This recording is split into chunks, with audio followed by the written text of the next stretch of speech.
Sédhiou a été une zone stratégique pour l'entreprise coloniale française en Casamance, d'où l'érection du fort pour faciliter les objectifs de contrôle en Haute-Casamance. Le fort a joué un rôle important dans le dispositif de colonisation de l'Afrique. Il a servi de tête de pont pour l'infiltration française en Casamance. Les travaux de construction du fort ont commencé en 1838 et se sont arrêtés en 1844. Les archives révèlent que les plans ont été conçus par un ancien capitaine du génie qui s'appelle Pavin d'Angsbourg. La bâtisse était un lieu de stockage et de transport des marchandises durant la période coloniale. Elle doit son nom à l'ancien gouverneur français Émile Pinet-Laprade selon l'historien Mamadou Mané. Le fort doit son nom à Émile Pinet-Laprade qui fut gouverneur de l'ex-AOF qui a remplacé Faidherbe qui fut son mentor. Le fort a aussi joué un rôle important dans le temps pour les populations de la capitale du Pakao. Ce fort a servi d'école de formation aux instituteurs. Le général Idrissa Fall fut un pensionnaire,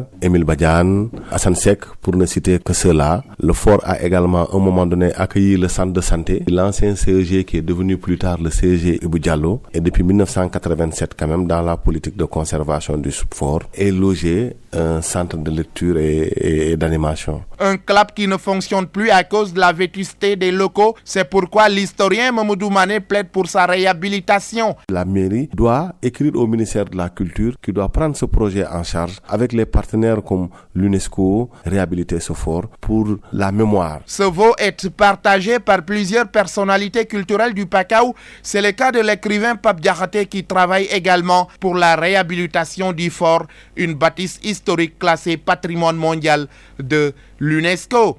RT Sédhiou, Abdoulaye Diallo.